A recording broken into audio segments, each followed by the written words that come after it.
प्यारे बच्चों, आप सभी का हमारे चैनल पे बहुत बहुत स्वागत है। दोस्तों, आज के इस वीडियो के माध्यम से क्लास 10th के बच्चों के लिए सामाजिक विज्ञान का 2024 बोर्ड परीक्षा के लिए एक लेटेस्ट वायरल बोर्ड का पेपर लेकर के आ चुके हैं। और बच्चों, इस वीडियो के माध्यम से मैं आप सभी को इस पूरे वायरल पेपर का फुल सोल्यूशन प्रोवाइड करने वाला हूँ।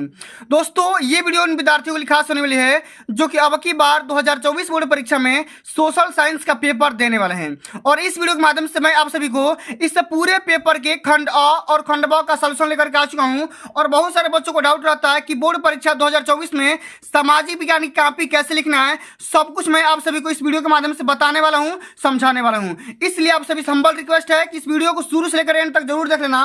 और बच्चों, बहुत सारे बच्चों को यह डाउट रहता है कि सामाजिक विज्ञान के पेपर में मैप कैसे भरा जाता है, मैप फिलिंग प्रोसेस क्या होता है। तो बच्चों, इस वीडियो के माध्यम से मैं आप सभी को मैप भरने का डर भी खत्म कर दूंगा। और इस वीडियो को देखने के बाद आप सभी का बोर्ड परीक्षा के पेपर में 70 नंबर बिल्कुल पक्का हो जाएगा। इस बात की पूरी गारंटी मैं ले सकता हूं। इसलिए आप सभी करना क्या है, इस पूरे वीडियो को शुरू से लेकर के अंत तक जरूर देख लेना है। और आज की धमाकेदार वीडियो को जो हमारा लाइक का टारगेट है वो कम से कम 1000 लाइक करना है। कितना? 1000 लाइक का टारगेट पूरा करना है, क्योंकि भैया इस वीडियो को बनाने में मेरे को बहुत सारा स्ट्रगल करना पड़ा है, संघर्ष करना पड़ा है। तो ये बच्चों, बिना किसी देरी के इस वीडियो को स्टार्ट करेंगे। और सबसे पहले थोड़ा सा पेपर का पैटर्न समझ लेते हैं कि अब की बार 2024 बोर्ड परीक्षा का पेपर कैसा आएगा। तो बिल्कुल इसी तरीके से पूछा जाएगा जैसा कि मैं आप सभी को इस वीडियो के माध्यम से बताने वाला हूं, समझाने वाला हूं। तो सबसे पहले यहां पे समझ लेते हैं, इस पूरे पेपर को हल करने के लिए कुल मिलाकर के 3 घंटा 15 मिनट का टाइमिंग होता है, जिनमें 15 मिनट में आपको पेपर को ध्यान से पढ़ना है। सभी प्रश्न को हल करना अनिवार्य है, एक भी क्वेश्चन को छोड़ना नहीं है। जो प्रश्न नहीं है उसको भी बना करके लिखना है। और ये जो पेपर होगा बच्चों, 2 खंड में डिवाइड होगा, खंड अ और खंड ब में, ठीक ना। और खंड अ के जो भी क्वेश्चन रहेंगे वो सारे के सारे क्वेश्चन क्या होंगे, बहुविकल्पी रहने वाले हैं। उनको ओएमआर आंसर शीट में हल करना होगा, ठीक ना। और बच्चों, ओएमआर को फिलअप करने के लिए आपको ब्लू या ब्लैक पेन की जरूरत पड़ेगी। और किसी भी प्रकार को भरते समय इरेजर या व्हाइटनर का इस्तेमाल बिल्कुल भी नहीं करना है, ठीक ना। आइए बच्चों, सबसे पहले हम यहाँ पे हल करेंगे खंड अ के सारे सवाल को। उसके बाद हम क्या करेंगे, खंड ब के सारे प्रश्नों को हल करेंगे। एक भी क्वेश्चन मैं छोड़ूंगा नहीं। और मैं पूरे दावे के साथ बोल सकता हूं कि जो भी बच्चा ईमानदारी से इस पूरे सेशन को समझ लेता है तो बोर्ड परीक्षा के पेपर में 70 में 70 पक्का कर लेगा। इस बात की फुल गारंटी है, ठीक ना। आइए, सबसे पहला इसमें क्वेश्चन क्या बोला गया है कि निम्नलिखित नेताओं में से किसने एक गुप्त संगठन यंग इटली बनाया था। इसमें 4 ऑप्शन है, विक्टर इमैनुअल द्वितीय, जुसेपे मैस्सिनी, काउंट काबूर या जुसेपे गैरिबाल्डी। तो बच्चों, यंग इटली सोसाइटी का संस्थापक कौन था? यह हो जाएगा ऑप्शन नंबर यहाँ पे सेकंड सत्य हो जाएगा, क्योंकि जुसेपे मैस्सिनी के द्वारा इस संगठन का निर्माण किया गया था, ठीक ना। अब चलिए, अगला हमारा क्वेश्चन क्या है बाबू कि निम्नलिखित में से किसे 1871 में जर्मन का प्रथम सम्राट घोषित किया गया था। बताओ किसे घोषित किया गया था? कैसर विलियम प्रथम, विलियम द्वितीय, या फ्रेडरिक विल्हेम प्रथम, या ऑटो वान बिस्मार्क। तो बच्चों, सबसे पहले 1871 में जर्मन का जो सबसे पहला जो राजा था, सम्राट था, किसे घोषित किया गया था? तो विलियम प्रथम को घोषित किया गया था, ठीक ना। ऑप्शन नंबर यहाँ पे क्या हो जाएगा? पहला इसका बिल्कुल राइट आंसर हो जाएगा। जितना क्वेश्चन बता रहा हूं सारे के सारे क्वेश्चन बोर्ड के पेपर में छपने वाले हैं, इससे बाहर नहीं आएंगे, ठीक ना। अब चलो, अगला हमारा क्वेश्चन क्या है कि 1789 में फ्रांस में किस प्रकार का शासन था? सीमित राजतंत्र, असीमित राजतंत्र, या कुलीन तंत्र, या लोकतंत्र। तो बच्चों, 1789 ईस्वी की जब बात किया जाएगा ना, तो उस समय फ्रांस में असीमित राजतंत्र था, क्योंकि बच्चा उसमें इस टाइप का सिस्टम था ना, एक बार जो राजा बन गया वो अपने हिसाब से राजा बनता रहेगा। और उसके बाद से उसके जो परिवार के लोग रहेंगे वही राजा बनेंगे, दूसरा कोई राजा नहीं बन सकता था। ये बात कब की है? 1789 में। और ये फ्रांस देश की बात किया जा रहा है, ठीक ना। अब चलो, अगला हमारा क्वेश्चन क्या है बाबू कि ब्रिटेन में कार्न कानून समाप्त करने का क्या कारण था? जनसंख्या में वृद्धि, कृषि उत्पादों में अधिकता, और यहाँ पे अगला ऑप्शन है कार्न आयात पर नियंत्रण, या उद्योगपतियों एवं शहरी लोगों का विरोध। तो बच्चों, ब्रिटेन में कार्न कानून को समाप्त करने का जो सबसे मुख्य रीजन था वो था कार्न आयात पर कंट्रोल कर दिया गया था। जो भी कृषि के माध्यम से चीजें उपजाई जा रही थी उसको कंट्रोल, आयात पे क्या कर दिया था? रोक लगा दिया गया था, ठीक ना। अच्छा, अब अगला हमारा क्वेश्चन क्या है बाबू कि सन 1944 ईस्वी में ब्रेटन वुड्स सम्मेलन कहाँ आयोजित किया गया था? ब्रिटेन में, अमेरिका में, फ्रांस में या भारत में? तो 1944 में ब्रेटन वुड्स सम्मेलन कहाँ पे किया गया था? अमेरिका में किया गया था। यहाँ पे सेकंड ऑप्शन क्या हो जाएगा? बिल्कुल राइट आंसर हो जाएगा। इस बात को ध्यान में रख लेना। अच्छा, अगला हमारा क्वेश्चन क्या है बाबू, ध्यान से समझिएगा। कई बार पेपर में पूछा जा चुका है कि निम्नलिखित में से कौन सा विषय संघ सूची में है? माने ऐसा कौन सा विषय है जो संघ सूची में उसको शामिल किया गया है? प्रतिरक्षा, कृषि, शिक्षा या व्यापार? ठीक ना। तो बच्चों देखो, व्यापार बोलेगा चाहे बाजार बोलेगा, ठीक ना, बाजार बोलेगा या मेला बोलेगा, बाजार और मेला को इस संघ सूची में शामिल किया गया है। ठीक ना, इस बात को ध्यान में रखना। अगला हमारा क्वेश्चन क्या है कि श्रीलंका में कौन सा बहुसंख्यक वर्ग है? मतलब श्रीलंका में कौन सा वर्ग का सबसे ज्यादा जनसंख्या, ये आपको बताना है। तमिल, ईसाई, सिंहली या मुस्लिम? तो सिंहली की सबसे ज्यादा जनसंख्या ना, इस बात को ध्यान में रखना है। सिंहली सबसे ज्यादा यहाँ पे उपजाति उस वहां पे रहती है। ठीक ना। अगला हमारा क्वेश्चन क्या है कि निम्नलिखित देशों में से कहाँ संघात्मक शासन नहीं है? माने किस कंट्री में संघात्मक शासन नहीं है, ये आपको बताना है। भारत में तो भैया भारत में तो है, ठीक ना। बेल्जियम है, बेल्जियम में भी है। संयुक्त राज्य अमेरिका, इसमें भी है। बल्कि बच्चों यहाँ पे श्रीलंका में संघात्मक शासन अभी भी नहीं है, क्योंकि बच्चों यहाँ पे क्या है? एकात्मक शासन। क्या है? एकात्मक शासन है। इस बात को ध्यान में रख लेना। एक इंसान के द्वारा यहाँ पे पूरा यहाँ पे देश चलाया जाता है, ठीक ना। बाकी भारत में, संयुक्त राज्य अमेरिका में या बेल्जियम में यहाँ पे एक सरकार को, ठीक ना, एक राज्य को या एक देश को चलाने के लिए बहुत सारे लोग यहाँ पे मिलकर के चलाते हैं, ठीक ना। अगला हमारा क्वेश्चन क्या है कि महात्मा गांधी का विचार क्या था? माने विचार के बारे में बताना है कि धर्म को कभी भी राजनीति से अलग नहीं किया जा सकता, धर्म का राजनीति से कोई संबंध नहीं है, धर्म और राजनीति अलग अलग है, या इनमें से कोई नहीं। तो बच्चों जो भी महात्मा गांधी का वो विचार था वो ये था कि धर्म जो है ना वो क्या है, धर्म को कभी भी राजनीति से अलग नहीं किया जा सकता, ठीक ना, या ठीक ना, इस बात को ध्यान में रख लेना, ठीक ना। यह इसका राइट आंसर हो जाएगा। अब चलो अगला हमारा क्वेश्चन क्या है बाबू, जरा ध्यान से समझिएगा कि निम्नलिखित में से कौन सा लोकतंत्र से संबंधित है? ठीक ना, कई बार पूछा जा चुका है। पारदर्शी शासन, वैध शासन, उत्तरदायी शासन या इनमें से सभी? तो यहाँ पे पूछा गया कि लोकतंत्र से संबंधित है। तो लोकतंत्र मतलब क्या होता है? लोगों का तंत्र या लोगों का सिस्टम या लोगों का तंत्र, या ठीक ना, या लोगों का पावर, ठीक ना। तो यहाँ पे क्या हो जाएगा? इनमें से सभी हो जाएगा, क्योंकि भैया लोकतंत्र में क्या होता है? पारदर्शी शासन भी होता है, वैध शासन भी होता है, और उत्तरदायी शासन, मतलब जो जिस चीज के लिए काबिल है उसको भाई दे दिया जाएगा, ठीक ना। अब चलो अगला हमारा क्वेश्चन क्या है, जरा ध्यान से समझो कि निम्नलिखित में से किस राज्य में सीढ़ीदार या सोपानी खेती की जाती है? माने किस राज्य में सीढ़ीदार या सोपानी की खेती किया जाता है? हरियाणा में, पंजाब में, उत्तराखंड में या उत्तर प्रदेश के मैदान में? तो बच्चों सीढ़ीदार या सोपानी खेती जो किया जाता है ना वो पंजाब में, सॉरी यहाँ पे उत्तराखंड में किया जाता है। किसमें? उत्तराखंड में किया जाता है। इस बात को ध्यान में रखा जाता है, ठीक ना, क्योंकि भैया उत्तराखंड का जो भी मैदान है ना वो पर्वतों का मैदान है, ठीक ना, इसलिए वहां पे किया जाता है ऐसा। अगला हमारा क्वेश्चन क्या है कि निम्नलिखित में से कौन सी रबी की फसल है? चावल, चना, मोटे अनाज या कपास? इसमें क्या हो जाएगा? चना इसका बिल्कुल राइट आंसर हो जाएगा। अगला हमारा क्वेश्चन क्या है कि मोनाजाइट रेत में निम्नलिखित में से कौन सा खनिज पाया जाता है? खनिज तेल, यूरेनियम, थोरियम या कोयला? तो बच्चों मोनाजाइट के रेत में थोरियम सबसे ज्यादा पाया जाता है, इस बात को ध्यान में रखना। अगला हमारा क्वेश्चन क्या है कि निम्नलिखित में से कौन सा उद्योग चूना पत्थर को कच्चे माल के रूप में प्रयुक्त करता है? प्लास्टिक, मोटर गाड़ी, सीमेंट या एल्यूमिनियम? तो बच्चों क्या हो जाएगा? इसका यहाँ पे सीमेंट हो जाएगा, क्योंकि भैया सीमेंट एक ऐसा उद्योग क्षेत्र है जो कि चूना पत्थर को क्या करता है? कच्चे माल के रूप में यूज करता है। अच्छा अगला हमारा क्वेश्चन क्या है कि निम्नलिखित पड़ोसी देशों में से मानव विकास के लिहाज से किस देश की स्थिति भारत से बेहतर है?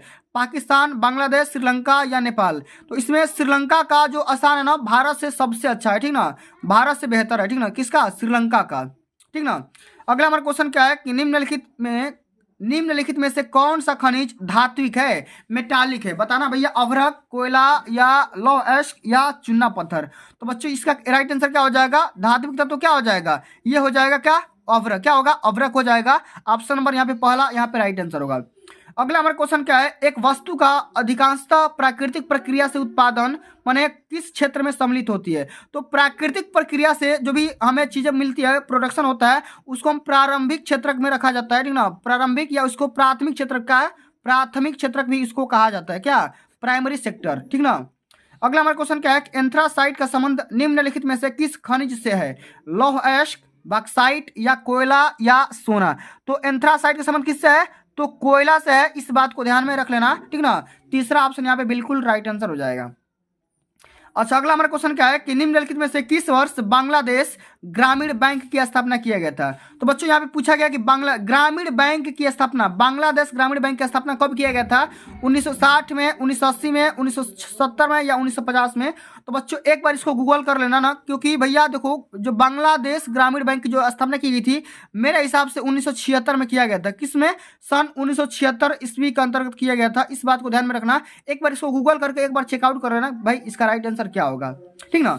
अगला हमारा क्वेश्चन क्या है कि सार्वजनिक और निजी क्षेत्र का वर्गीकरण निम्नलिखित में से किस आधार पर किया जाता है? ये आपको बताना है। किस आधार पर किया जाएगा जरा बताइए। रोजगार की शर्तें, आर्थिक गति की प्रकृति या उद्यमों के स्वामित्व या उद्यम में नियोजित श्रमिकों की संख्या। तो बच्चे देखो निजी क्षेत्र या प्राथमिक क्षेत्र जो होता है ना, दो चीजों पर डिवाइड होता है। वो उद्यमों के स्वामित्व पे डिवाइड होगा, ठीक ना। उद्यमों के स्वामित्व पर निर्भर करता है या निर्धारित किया जाता है, ठीक ना। इस बात को ध्यान में रख लेना। अब चलिए बच्चों आइए हम बात करते हैं खंड ब की तरफ, ठीक ना। खंड ब में जो भी हमारे क्वेश्चन आएंगे वर्णनात्मक आएंगे। ये जो सेक्शन होगा 50 नंबर का रहने वाला है और इसी वीडियो के माध्यम से ये भी आपको पता चल जाएगा कि अब की बार 2024 बोर्ड परीक्षा में सामाजिक विज्ञान की कॉपी कैसे लिखना है और कॉपी लिखते समय कौन कौन सी गलतियां नहीं करना है। सब कुछ चीजों का डिटेल्स आपको इसी वीडियो के माध्यम से मिल जाएगा। लेकिन उससे पहले वीडियो का जो लाइक का टारगेट है बच्चों, इसको पूरा कर दो। 1000 लाइक का टारगेट है, इसको जल्दी से आप कंप्लीट करा दो, क्योंकि भैया इस प्रकार कंटेंट को क्रिएट करने में मेरे को बहुत सारा टाइम लगता है, बहुत सारा संघर्ष करना पड़ता है, तब जाकर के इस प्रकार का कंटेंट मैं आपके सामने प्रोवाइड कर पाता हूं, ठीक ना। चलो इसमें पहला हमारा क्वेश्चन क्या है, देखो सबसे पहले इसमें समझते हैं निर्देश क्या लिखा गया है कि निम्न प्रश्नों के उत्तर प्रत्येक को 80 शब्द के अंतर्गत देना है और हर एक क्वेश्चन 4 नंबर का रहने वाला है, जो कि लघु उत्तरी है, ठीक ना। क्वेश्चन क्या है, 18वीं शताब्दी के अंत में भारत से कपड़ा निर्यात में गिरावट क्यों आई थी? 2 कारण लिखिए, माने 2 कारण लिखोगे यहां से 4 नंबर मिल जाएगा, ठीक ना। एक कारण पे 2 नंबर और दूसरा कारण पे फिर 2 नंबर। अगर ये करो नहीं तो ये करो। 19वीं शताब्दी के दौरान अंतरराष्ट्रीय अर्थशास्त्रियों के द्वारा बताए गए कि 2 प्रवाहों को स्पष्ट करना है। ये करो नहीं तो ये करो, दोनों में से किसी को हल करना है। तो बोर्ड परीक्षा में कैसे हल करेंगे जरा इसको ध्यान से समझिएगा। इसमें लिखेंगे वर्णनात्मक प्रश्न, ठीक ना। इसमें लिखना है आपको प्रश्नोत्तर संख्या पहला। अच्छा इसमें क्या करना है, हम यहाँ पे करेंगे पहला वाला 18वीं शताब्दी के अंत में भारत से कपड़ा निर्यात में गिरावट क्यों आई थी, इसका रीजन लिखेंगे और 2 कारण हम यहाँ पे लिखेंगे, ठीक ना। चलिए सबसे पहला हमारा कारण क्या है, तो 18वीं सदी के अंत तक भारत में सूती कपड़ों का आयात नगण्य था। जैसे ही भारत से कच्चे कपास का निर्यात बढ़ा, कच्चे कपास की कीमत बढ़ गई। माने जैसे ही कच्चे कपास की कीमत माने आयात निर्यात में वृद्धि हुई तो क्या हो गया, उसका दाम ही बढ़ गया, इसलिए क्या हो गया भैया, गिरावट आ गया। अगला रीजन लिखेंगे कि भारत में बुनकरों के पास आपूर्ति कमी थी और वे अब अत्यधिक, ठीक ना, वे अत्यधिक कीमतों पर कच्चा कपास खरीदने को मजबूर थे। माने ज्यादा कीमत यहाँ पे लगा रहे थे, भैया ज्यादा खर्चा कर रहे थे। अब चलो अगला हमारा क्वेश्चन क्या है कि भारत में राजनीतिक क्षमता के विकेंद्रीकरण के पीछे का मूल सोच क्या थी, इसके बारे में बताओ। या तो आप ये करो नहीं तो ये करो कि भारत में केंद्र और राज्यों के बीच सत्ता के बंटवारे की किन्हीं 2 विशेषताओं के बारे में उल्लेख करना है, ठीक ना। तो दोनों क्वेश्चन में से किसी एक क्वेश्चन को हल करना है, अथवा करके दिया है तो हम इसको हल करेंगे कि भारत में राजनीतिक क्षमता के विकेंद्रीकरण के पीछे का मूल सोच क्या होता है, इसके बारे में समझेंगे। और ये क्वेश्चन 4 नंबर का पूछा गया है। तो बिल्कुल इसी तरीके से आप सभी को बोर्ड के पेपर में सही आंसर लिखना है। लिखेंगे कि भारत में राजनीतिक क्षेत्र शक्ति के केंद्रीकरण के पीछे का मूल विचार केंद्र सरकार से निचले स्तर की स्थानीय सरकारों को, जैसे राज्यों, जिलों और गांवों में शक्ति और निर्णय लेने के अधिकार को वितरित करना है, ठीक ना। इस अवधारणा को विकेंद्रीकरण के रूप में भी जाना जाता है। तो बच्चों इस प्रकार से आप सभी को सटीक आंसर देना होगा, तब जाकर के पूरा का पूरा नंबर बोर्ड के पेपर के द्वारा दिया जाता है, ठीक ना। अब चलो अगला हमारा क्वेश्चन क्या है बाबू, एक संसाधन के रूप में मिट्टी के महत्व का उल्लेख करिए तथा भारत में पाई जाने वाली किन 2 प्रकार की मिट्टियों का वर्णन करिए। माने सबसे पहले क्या करना है, एक संसाधन के रूप में मिट्टी का महत्व के बारे में चर्चा करना है, उसके बारे में किस प्रकार की मिट्टी पाई जाती है उस मिट्टी के बारे में चर्चा करना है। ये भी क्वेश्चन 4 नंबर का है। या अगर आपको ये नहीं आ रहा तो ये करो कि अभ्रक की उपयोगिता बताइए और भारत में इसके किन 2 उत्पादक राज्यों के नाम लिखना है, ठीक ना, राज्यों के बारे में उल्लेख करना है, ठीक ना। तो दोनों क्वेश्चन में से किसी एक को हल करना है। तो हम यहाँ पे हल करेंगे अभ्रक की उपयोगिता क्या होता है, ठीक ना, और भारत में इसका किन 2 उत्पादक राज्यों के नाम लिखेंगे, ठीक ना। जैसे यहाँ पे देखो लिखा गया है, अभ्रक का उपयोग, अभ्रक के छोटे छोटे टुकड़े रबड़ उद्योग में, रंग बनाने में, मशीनों में चिकनाई देने के लिए, मान पात्रों की सजावट एवं विद्युत उद्योग में काम आता है। पवन मापी यंत्र तथा उत्तम कोटि के दर्पण अभ्रक की सहायता से बनाए जाते हैं, ठीक ना। इस प्रकार से हम अभ्रक का यूज लिख देंगे। और क्वेश्चन हमारा पूछा गया भैया, देखो अगला हमारा क्वेश्चन क्या है, इसी में से कि भारत के किन्हीं दो उत्पादक राज्यों का नाम लिखना है। तो यहाँ पे लिख देंगे अभ्रक उत्पादित दो राज्य निम्नलिखित हैं। जैसे यहाँ पे देखो आंध्र प्रदेश हो गया और यहाँ पे राजस्थान हो गया। आंध्र प्रदेश और राजस्थान जो कि भारत के सबसे टॉप अभ्रक उत्पादक राज्य है, ठीक ना। इस तरह से आप सभी को बोर्ड के पेपर में हल करना है, लिख देना है। अब चलो अगला हमारा क्वेश्चन क्या है कि राष्ट्रीय आय तथा प्रति व्यक्ति आय में विभेद करना है। भैया बताओ कि राष्ट्रीय आय क्या होता है, ठीक ना, या प्रति व्यक्ति आय क्या होता है। दोनों में अंतर बताना है, दोनों में डिफरेंस बताना है, और देशों की स्थिति की तुलना के लिए इनमें से कौन सी विधि बेहतर मानी जाती है उसके बारे में भी आपको बताना है, ठीक ना। इसी प्रकार से बोर्ड के पेपर में अगर आप लिखोगे ना तो पूरा पूरा नंबर मिल जाएगा। या आप ये करो, नहीं तो ये करो, विदेशी व्यापार से आप क्या समझते हैं, विदेशी व्यापार को अनुकूल बनाने के लिए कोई दो सुझाव लिखिए। तो हम बच्चों यहाँ पे करेंगे राष्ट्रीय आय और प्रति व्यक्ति आय में अंतर बताएंगे, उसके बाद ये समझेंगे कि देश की स्थिति की तुलना करने के लिए कौन सी विधि बेहतर मानी जाती है। इसमें लिखेंगे कि राष्ट्रीय आय और प्रति व्यक्ति आय में अंतर या विभेद। सबसे पहले समझेंगे राष्ट्रीय आय क्या होता है, उसके बाद समझेंगे भैया प्रति व्यक्ति आय क्या होता है। आइए समझते हैं राष्ट्रीय आय क्या होता है।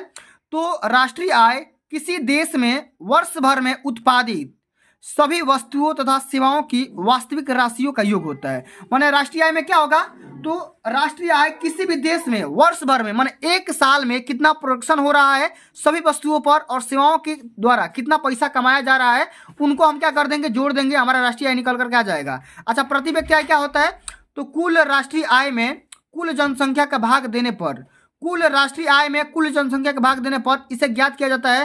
अतः यह राष्ट्रीय आय का औसत होता है। माने देखो एक पूरे अगर देश की हम बात करेंगे तो मान लो कि 500 करोड़ पूरा देश कमा रहा है, ठीक ना, 500 करोड़ देश कमा रहा है, और मान लो कि यहाँ पे 5,000 या मान लो 5 लाख उस देश की जनसंख्या है, तो 5 लाख से अगर डिवाइड कर दोगे ना, 5 लाख से डिवाइड कर दोगे तो आपको प्रति व्यक्ति आय निकल करके आ जाएगा, इनकम निकल करके आ जाएगा। क्लियर, समझ में आ गया ना। चलिए अब आइए समझते हैं राष्ट्रीय आय में क्या होता है। तो राष्ट्रीय आय का संबंध एक देश के उत्पादन से होता है, जबकि प्रति व्यक्ति आय का संबंध एक देश की औसत आय से होता है, ठीक ना। अगला टॉपिक लिखेंगे कि राष्ट्रीय आय एक देश की आर्थिक स्थिति या प्रगति का सूचक होता है, इंडिकेटर होता है, जबकि प्रति व्यक्ति आय देश में लोगों के रहन सहन का स्तर की माप का सूचक होता है कि भैया देश में कौन सा लोग किस तरीके से, उनका रहन सहन क्या है, उनका वेशभूषा किस प्रकार का है। आगे लिखेंगे कि राष्ट्रीय आय मानव विकास सूचकांक का एक मापक नहीं होता है, जबकि प्रति व्यक्ति आय मानव विकास सूचकांक के मापने का प्रमुख मापक तंत्र होता है, ठीक ना। इस प्रकार से अब चलो अगला हमारा क्वेश्चन क्या पूछा था कि देश की स्थिति की तुलना करने के लिए किस विधि का उपयोग करते हैं। तो राष्ट्रीय आय को उचित विधि के माप से नापा जाता है, ठीक ना, उचित विधि माना जाता है। माने राष्ट्रीय आय के माध्यम से हम क्या करते हैं, किसी भी देश की तुलना कर सकते हैं, ठीक ना, वो देश कितना ग्रो कर रहा है, ठीक है। अब चलो अगला हमारा क्वेश्चन क्या है बाबू, जरा ध्यान से समझिएगा। अब यहाँ पे आ गया प्रत्येक क्वेश्चन जो कि लॉन्ग आंसर टाइप क्वेश्चन है, और इसको 150 शब्द में लिखना होगा, 6 नंबर का एक क्वेश्चन पूछा जाएगा, ठीक ना। क्वेश्चन क्या है कि सत्याग्रह का अर्थ क्या होता है। महात्मा गांधी के द्वारा चलाए गए 3 सत्याग्रह आंदोलनों का विश्लेषण करना है, नाम लिखना है, उसके बारे में समझाना है, ठीक ना। तो आइए बच्चों सबसे पहले हम ये समझ लेते हैं भैया कि सत्याग्रह का अर्थ क्या होता है, इसका मतलब क्या होता है, इसका मीनिंग क्या होता है, ठीक ना। आइए, तो सत्याग्रह के विचार का मतलब है सत्य को ही अपनी शक्ति बना करके अन्याय के खिलाफ आवाज उठाना। सत्याग्रह का मतलब क्या होता है, तो सत्य को ही अपनी शक्ति बना करके क्या करना है, सत्य को अपनी शक्ति बना करके अन्याय के खिलाफ आवाज उठाना। जो भी अन्याय हो रहा है, गलत हो रहा है, उसके प्रति क्या करना, आवाज उठाना है। सत्याग्रह सत्य की शक्ति में विश्वास है, ठीक ना, सत्य की शक्ति में विश्वास होता है। महात्मा गांधी का मानना था कि हम गलत नीतियों के बिना बल प्रयोग किए, ठीक ना, उनका विरोध करेंगे और हमेशा सत्य और अहिंसा का पालन करेंगे। क्या करेंगे, सत्य और अहिंसा का पालन करेंगे। अब देखो पूछा गया है कि महात्मा गांधी के द्वारा चलाया गया, या देखो क्वेश्चन हमारा क्या है कि महात्मा गांधी के द्वारा चलाए गए 3 सत्याग्रह आंदोलनों का विश्लेषण करना है, नाम लिखना है। तो पहला सत्याग्रह है चंपारण का सत्याग्रह, चंपारण सत्याग्रह। इसमें क्या लिखेंगे, तो सन 1916 ईस्वी में गांधी जी ने बिहार के चंपारण क्षेत्र का दौरा किया था और वहां के किसानों को दमदारी या दमकारी बागान व्यवस्था के खिलाफ, ठीक ना, सत्याग्रह करने के लिए प्रेरित किया था, मोटिवेट किया था, ठीक ना। तो पहला हमारा सत्याग्रह हो गया। अब देखो गुजरात सत्याग्रह, इसमें क्या हुआ था, तो सन 1917 ईस्वी में गुजरात के खेड़ा जिले में किसानों की मदद करने के लिए सत्याग्रह किया गया, क्योंकि फसल खराब हो जाने और प्लेग की महामारी के कारण किसान लगान नहीं चुका पा रहे थे, जबकि सरकार उनसे जबरन लगान वसूल रही थी। इसके बारे में आपको लिखना है। और अंत में लिखेंगे अहमदाबाद सत्याग्रह। इसमें क्या लिखेंगे, तो सन 1918 ईस्वी में अहमदाबाद में सूती कपड़ा कारखानों में कार्य करने वाले मजदूरों के हितों की रक्षा करने के लिए उन्होंने सत्याग्रह आंदोलन किया था। तो इस प्रकार से महात्मा गांधी के द्वारा चलाए गए 3 सत्याग्रह का विश्लेषण यहाँ पे इस प्रकार से आप सभी को करना पड़ेगा, तब जाकर के पूरा पूरा नंबर यहाँ से मिलेगा। ठीक ना। अब चलो बच्चों, अगला जो हमारा क्वेश्चन यहाँ पे पूछा गया, जरा ध्यान से समझिएगा कि भारतीय समाज में जाति प्रथा अभी भी प्रचलित है, इसके कारण क्या है, इसको समाप्त करने के 2 उपाय बताइए। भैया आपको ये बताना कि भैया जाति प्रथा क्यों प्रचलित है और इसको कैसे समाप्त किया जा सकता है, इसके बारे में बताना है। अगर आपको ये नहीं आ रहा है तो इसको बताओ कि भारत में महिलाओं के प्रति भेदभाव के तरीकों का वर्णन करना है। तो चलिए हम इसको हल करते हैं भैया कि समाज में जाति प्रथा क्यों प्रचलित है। यहाँ पे लिखेंगे कि प्रश्नोत्तर संख्या 6वां, इसमें लिखेंगे कि भारत में जाति प्रथा का सबसे मुख्य कारण है कि यहाँ की सामाजिक वर्ण व्यवस्था है, जो कि किसी अच्छे उद्देश्य के लिए स्थापित की गई है, लेकिन उसने विकृत रूप धारण कर लिया है और भारत में जाति प्रथा प्रचलित हो गई है। आगे लिखेंगे बच्चा कि जाति आधारित रोजगार के कारण रुचि रहने पर भी लोग दूसरे तीसरे धंधे को अपना नहीं पाते हैं, फलतः रोजगारी के या बेरोजगारी के शिकार भी हो जाते हैं।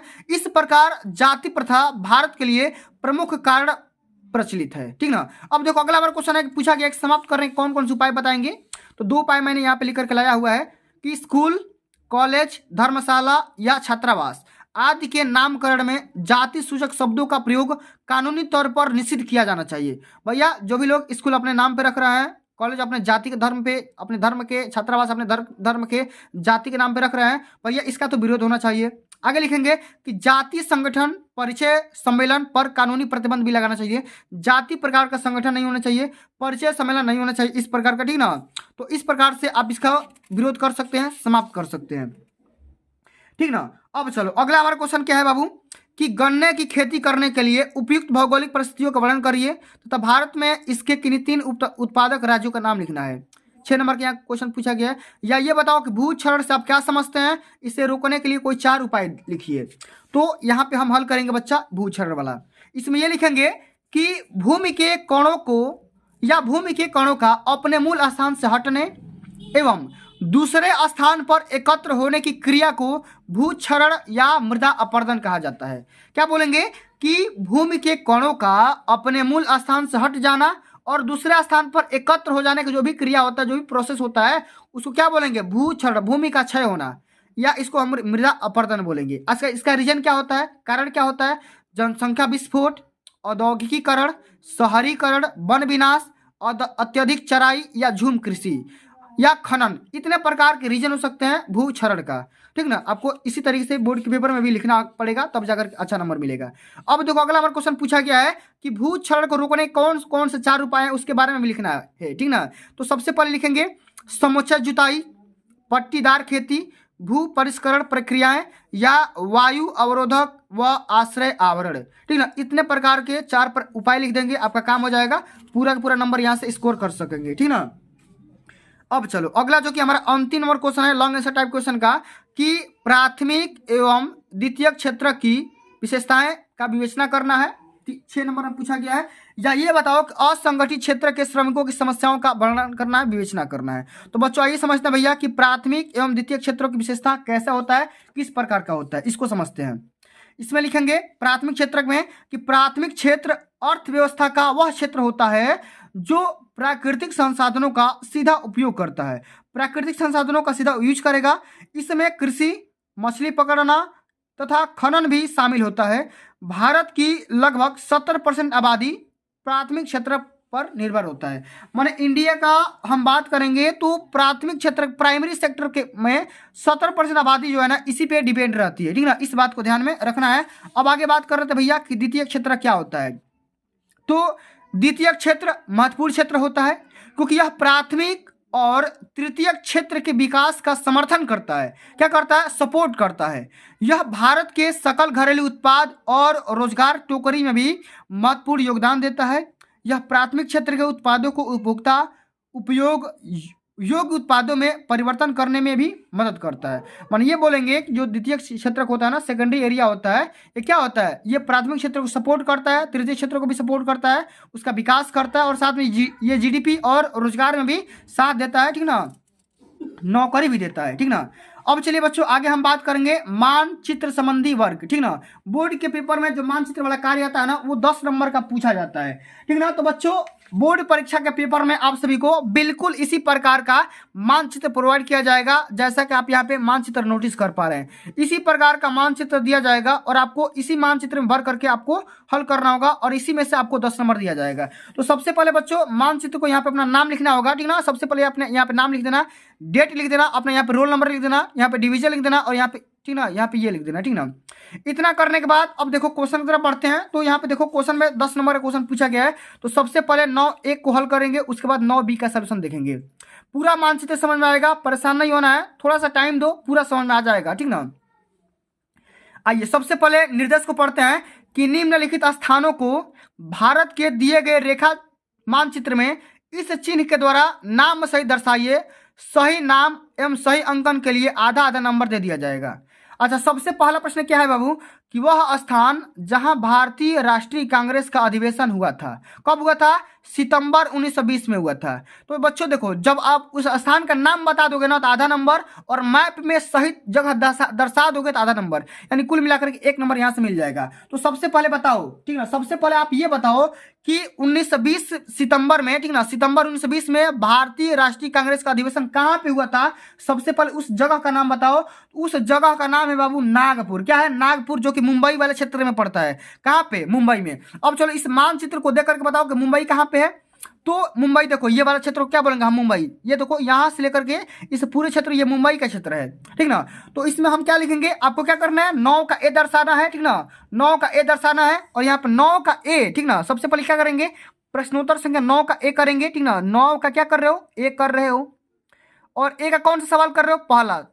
पहला सवाल कर रहे हो, ठीक ना। इतना करने के बाद अब चलो क्या करना है? भारतीय राष्ट्रीय कांग्रेस का अधिवेशन कहाँ पे हुआ था? उस जगह का, तो मुंबई में तो आ गए, और मुंबई किस जगह पे? नागपुर। यहाँ पे कर दो नागपुर। क्या करना है? नागपुर करना है। और नागपुर करने के बाद बच्चों यहाँ पे किस चिन्ह के द्वारा दर्शाना है? इस गोले वाला चिन्ह के माध्यम से दर्शाना है। और यहाँ पे क्या कर दो? गोला कर दो और यहाँ पे एक बिंदी कर दो। तो ये आपका हो गया। इस प्रकार से आपको यहाँ पे पूरा हल करना है, पूरा सॉल्यूशन करना है, ठीक ना। पूरा नंबर मिलेगा, एक भी नंबर नहीं कटेगा, ठीक ना। अब चलो अगला हमारा क्वेश्चन क्या है? वह स्थान जहां महात्मा गांधी ने नमक कानून तोड़ा था, तो उस जगह का क्या नाम है? दांडी। क्या नाम है? दांडी। और कहाँ पे पड़ता है? गुजरात में। तो देखो मुंबई के जस्ट बगल में क्या है? ये वाला जो एरिया है ये गुजरात है, ठीक ना। ये वाला एरिया क्या है? गुजरात है, पोरबंदर है, ठीक ना। तो यहाँ पे दांडी। तो सबसे पहले क्या करना है? यहाँ पे दांडी लिखोगे और ये 9A का सेकंड क्वेश्चन है, यहाँ पे लिख दोगे 9A। यहाँ पे देखो, यहाँ पे लिख दो 9A, ठीक ना। और ये सेकंड क्वेश्चन हम कर रहे हैं, यहाँ पे कर दो, ठीक ना। और यहाँ पे इस जगह का नाम यहाँ पे कर दो और यहाँ पे ये कर दो इस चिन्ह के द्वारा, और यहाँ पे लिख दो दांडी। क्या लिख दो? दांडी, ठीक ना। इस तरीके से यहाँ पे जगह नहीं तो तीर भी बना सकते हो, कोई परेशानी नहीं होगा। अब चलो अगला हमारा क्वेश्चन क्या है? वह स्थान जहां जालियांवाला बाग हत्याकांड हुआ था, तो अमृतसर में हुआ था। अमृतसर कहाँ पे है? पंजाब में। कहाँ पे है? पंजाब में। अब बताओ पंजाब कहाँ पे है? तो पंजाब बाबू बच्चों यहाँ पे ये है पंजाब। देखो पंजाब ये वाला एरिया है, जस्ट ये वाला एरिया, ठीक ना, ये। तो बच्चों पंजाब ये है। अब यहाँ पे देखो किस चिन्ह के द्वारा दर्शाना है? ये 9 का ए कर दो यहाँ पे। और कौन सा क्वेश्चन कर रहे हो? तीसरा, ठीक ना, तीसरा क्वेश्चन कर रहे हो। और यहाँ पे इस चिन्ह के द्वारा दर्शा दो तीर के माध्यम से, यहाँ पे लिख दो ये। और उस जगह का नाम कर दो क्या? उस जगह का क्या नाम है? उस जगह का नाम है अमृतसर। क्या नाम है? अमृतसर। यहाँ पे लिख दो अमृत, ठीक, अमृतसर, या यहाँ पे पंजाब भी लिख सकते हो, अमृतसर पंजाब, ठीक ना। इस तरीके से, ठीक है, एग्जामिनर समझ जाएगा भाई। 9A का तीसरा को आंसर क्या है? अमृतसर पंजाब। और चिन्ह भी दिखा दिए हो, पूरा नंबर मिल जाएगा, ठीक ना। अगला हमारा क्वेश्चन क्या है कि वह स्थान जहां महात्मा गांधी का किसान सत्याग्रह आंदोलन हुआ था, तो वो हुआ था चंपारण में। कहाँ हुआ था? चंपारण। अब बताओ चंपारण कहाँ पे है? तो चंपारण कहाँ पे है? बिहार में। तो ये देखो यूपी का एरिया ये है, यूपी के जस्ट बगल में ये है बिहार, ठीक ना। तो ये बिहार है। और देखो इस चिन्ह के द्वारा दर्शा दो, ठीक ना, इस चिन्ह के द्वारा दर्शा दो और यहाँ पे लिख दो क्या? चंपारण। यहाँ पे क्या लिख दो? चंपारण। चंपारण। और ये कौन सा है? 9 का ए, इसका कौन सा है? चौथा नंबर क्वेश्चन, ठीक ना। 9 का ए का चौथा नंबर क्वेश्चन इस चिन्ह के द्वारा, और चिन्ह यहाँ पे दर्शा दो ये, ठीक ना। ठीक हो गया आंसर। अगला हमारा क्वेश्चन क्या है कि वह जिला जहां चौरी चौरा की घटना हुई थी, उस डिस्ट्रिक्ट का नाम बताना है। उस डिस्ट्रिक्ट का नाम क्या है? गोरखपुर, ठीक ना। कि क्या है? गोरखपुर। अच्छा गोरखपुर क्या है बाबू? गोरखपुर कहाँ पड़ता है? यूपी में पड़ता है। कहाँ पे? यूपी में, जस्ट एकदम इधर नीचे वाला साइड में पड़ता है। तो हम यहाँ पे क्या करेंगे? चिन्ह दर्शा देंगे यहाँ पे इस चिन्ह के द्वारा, ठीक ना। और यहाँ पे क्या लिख देंगे? गोरखपुर। क्या लिख दोगे? यहाँ पे आप ये बता दो और यहाँ पे लिख दो गोरखपुर। क्या लिख दो? गोरखपुर लिख दो। और ये क्वेश्चन कौन सा है? 9 का ए। 9 का ए का कौन सा क्वेश्चन है? 5वां नंबर क्वेश्चन है, ठीक ना। इस प्रकार से आपको हल करना है बोर्ड के पेपर में। समझ में आ गया? चलिए आगे बात कर लेते हैं। अगला जो हमारा क्वेश्चन है कि दिए गए मानचित्र में, ठीक ना, दर्शाना है, ठीक ना, उत्तर प्रदेश की राजधानी नगर को सी के माध्यम से दर्शाना है, ठीक ना। यूपी की राजधानी कहाँ पे है, ठीक ना। और जब मैप में दर्शा दो आधा नंबर, सही बता दोगे तो आधा नंबर, 1 नंबर यहाँ से मिल जाएगा। तो बताओ यूपी की राजधानी कहाँ पे है? यूपी की राजधानी कहाँ पे है?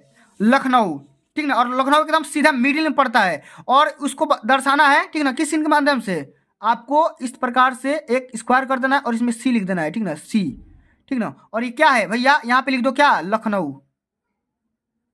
लखनऊ, ठीक ना। और ये कौन सा क्वेश्चन है? 9 का बी। 9 का बी का पहला क्वेश्चन, 9 का बी का पहला क्वेश्चन, ठीक ना। इस प्रकार से आपको पूरा नंबर मिल जाएगा। हालांकि इसको हल करने के लिए आपको एक अलग से मानचित्र दिया जाएगा। मैं आपको एक ही मानचित्र बता दे रहा हूँ, कोई परेशानी नहीं है, कोई दिक्कत नहीं है। अगला क्वेश्चन, नर्मदा नदी पर बना एक बांध को इस चिन्ह के माध्यम से दर्शाना है। तो सबसे पहले बच्चों आपको पता होना चाहिए भैया नर्मदा नदी किस किस डिस्ट्रिक्ट पे है या किस किस राज्य में है। तो जैसे मान लो मैंने यहाँ पे बता दे रहा हूँ भाई, नर्मदा नदी कहाँ पे है? ये है गुजरात में और इस सरदार सरोवर बांध पर ये बांध बना हुआ है, ठीक ना। तो ये कहाँ पे है? गुजरात। और गुजरात वाला सीन कहाँ पे है? ये, ठीक ना, गुजरात वाला सीन। तो आपको ये दर्शा देना है इस चिन्ह के माध्यम से, ठीक। और यहाँ पे लिख दो क्या? यहाँ पे लिख दो गुजरात। यहाँ पे लिख दो गुजरात, ठीक ना, गुजरात लिख दो। और यहाँ पे क्या लिख दोगे? यहाँ पे क्या लिख दोगे? 9 का बी का दूसरा क्वेश्चन, ठीक ना, इस प्रकार से। अगला हमारा क्वेश्चन क्या है कि दक्षिण भारत की एक प्रमुख नदी को इस चिन्ह के द्वारा दर्शाना है। दक्षिण भारत मतलब क्या? जैसे मान लो तमिलनाडु हो गया, तो तमिलनाडु में कौन सी नदी बहती है? तो गोदावरी। तो तमिलनाडु वाला कौन सा क्षेत्र है? तो तमिलनाडु वाला ये क्षेत्र आ जाओ, कौन सा? तमिलनाडु, ठीक ना। तमिलनाडु एकदम जस्ट नीचे है, ये वाला देखो तमिलनाडु ये है, ठीक ना। और कौन सा चिन्ह दर्शाना है? इस वाले चिन्ह के माध्यम से दर्शाना है। ये वाला चिन्ह, इसको क्या करना है? इस चिन्ह के माध्यम से। और यहाँ पे लिख दो तमिलनाडु। क्या है?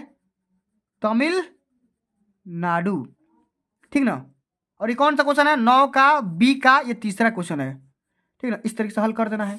अगला हमारा क्वेश्चन क्या है कि भारत के किसी एक जूट उत्पादक राज्य को इस चिन्ह के द्वारा दर्शाना है। तो क्या है? उत्तर प्रदेश भी है और पश्चिम बंगाल भी है। यूपी या लिख दो या पश्चिम बंगाल लिख दो, दोनों में से कोई एक लिख दो, आपका काम हो जाएगा, ठीक ना। दोनों में से कोई एक लिख दो, ठीक ना। दोनों में से कोई एक लिख दो, आपका काम यहाँ पे हो जाएगा, ठीक ना। तो कोई भी लिख दो। तो जिससे देखो पश्चिम बंगाल कहाँ पे है? इधर ये वाला एरिया है पश्चिम बंगाल, ठीक ना। यहाँ पे लिख दो पश्चिम बंगाल, ठीक ना। आओ तीर के माध्यम से दर्शा दे रहे हैं हम, यहाँ पे लिख देंगे पश्चिम बंगाल। और कौन सा क्वेश्चन है? ये है 9 का बी का चौथा क्वेश्चन, ठीक ना। और किस चिन्ह के माध्यम से दर्शाना है? इस चिन्ह के माध्यम से फूल बना देना है 3 और इस चिन्ह के माध्यम से दर्शा देना है, ठीक है। अगला जो कि अंतिम नंबर क्वेश्चन है कि भारत का कोई एक परमाणु ऊर्जा केंद्र, तो क्या है? ये है बच्चा राजस्थान कोटा, ठीक ना। राजस्थान का सीन दिखा दो, कहाँ पे? राजस्थान। बताओ मैप में राजस्थान कहाँ पर है? तो ये वाला जो एरिया है बाबू, ठीक ना, ये वाला जो एरिया है ना, ये वाला पूरा एरिया, ये पूरा एरिया क्या है? राजस्थान कोटा में, ठीक ना। तो यहाँ पे राजस्थान परमाणु संयंत्र बता दो, ठीक ना। जैसे मान लो यहाँ पे बता दो ये वाला एरिया, ठीक ना। और इस चिन्ह के माध्यम से दर्शाना और यहाँ पे लिख दो राजस्थान, ठीक ना। यहाँ पे क्या लिख दोगे? राजस्थान का ये एरिया है। और साथ में कौन सा क्वेश्चन है? 9 का बी का ये 5वां नंबर क्वेश्चन है। इस प्रकार से आप सभी को पूरा मैप भरना है, तब जाकर के पूरा यहाँ पे नंबर मिलेगा। तो प्यारे बच्चों आज के लिए बस इतना ही। अगर ये वीडियो आप सभी को अच्छी लगी होगी, हेल्पफुल लगी होगी, तो वीडियो को लाइक कर देना, शेयर कर देना और चैनल पर ना होंगे तो उसको भी सब्सक्राइब कर लेना। मिलते हैं अगली वीडियो में, तब तक के लिए जय हिंद, जय भारत, वंदे मातरम।